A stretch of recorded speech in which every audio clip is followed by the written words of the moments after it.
গ্রামীণ কর্মসংস্থানে কৃষির পরই তাঁত শিল্পের অবস্থান, যেখানে প্রত্যক্ষ ও পরোক্ষভাবে জড়িত ১৫ লাখ মানুষের জীবিকা। জিডিপিতে খাতটির অবদান প্রায় ২.৫%। তবে নানা সংকটে জর্জরিত এই ঐতিহ্যবাহী শিল্পটি। এরশাদের আমলে সবচেয়ে ভালো গেছে।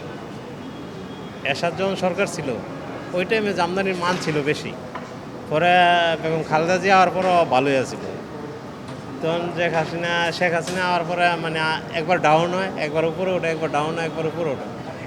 আর এখন তো মোটামুটি স্থায়ী সরকার আইছে, এখন বোঝা যাইব সামনে থেকে কী হয়। আমাদের তাঁত শিল্পের এখন খুব খারাপ অবস্থা। তাঁত শাড়ি একচুয়ালি মানুষ মিলে পরতে চায় না, এই না পরার একটা কারণ।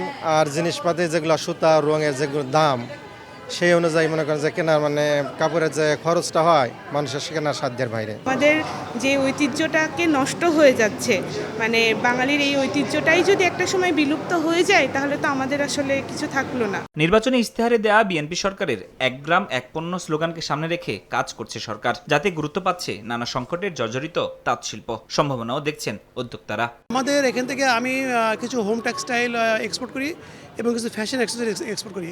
হোম টেক্সটাইলের মধ্যে আমি এক্সপোর্ট করি যেমন আমরা যে খাদি কাপড়, সাথে ন্যাচারাল ডাই, এগুলো দিয়ে বিভিন্ন প্রোডাক্ট তৈরি করি।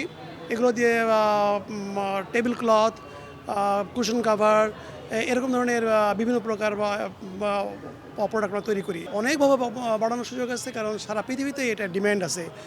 মেশিন প্রোডাক্টটা যেরকম মাস পিপুল পরে, তেমন এই প্রোডাক্টটাও আপনার খুব নিশ পিপুল ব্যবহার করেন এবং সেই আঙ্গিকে এটার খুব ভালো সম্ভাবনা আছে। তবে এটার মার্কেটিং করতে গেলে পরে অল ওভার দ্য ওয়ার্ল্ড এটার নিয়ে বিভিন্ন জায়গায় মেলা, প্রচারণা এগুলো করতে হবে। মণিপুরি দিয়ে যে বিজনেস করা যায় বা অনেক পরিবার যে চলতে পারে বা যে তাঁতি একটা তার এটা পেশা হিসেবে নিতে পারে, সেটা কিন্তু এখন আপনি দেখবেন মণিপুরি মানে শাড়ির চাহিদা দেখলে প্রচুর ডিমান্ড মানে প্রচুর, এটার দেশে বলেন বিদেশে অনেক চাহিদা আছে।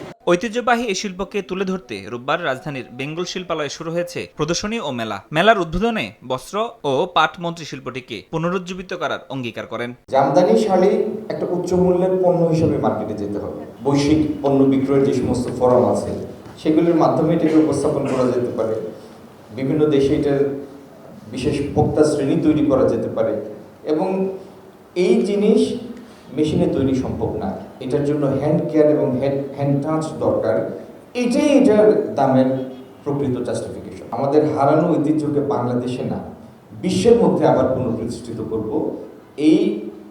এই প্রতিশ্রুতি আমরা এই হলের মধ্যে সবাই একসাথে ধারণ করে আগামী দিনে এগিয়ে যাবো ইনশাআল্লাহ। ৮ দিনব্যাপী মেলাটি দর্শনার্থীদের জন্য প্রতিদিন দুপুর ১২টা থেকে রাত ৯টা পর্যন্ত উন্মুক্ত থাকবে বলে জানিয়েছে আয়োজকরা। ফরহাদুর রহমান, সময় সংবাদ, ঢাকা।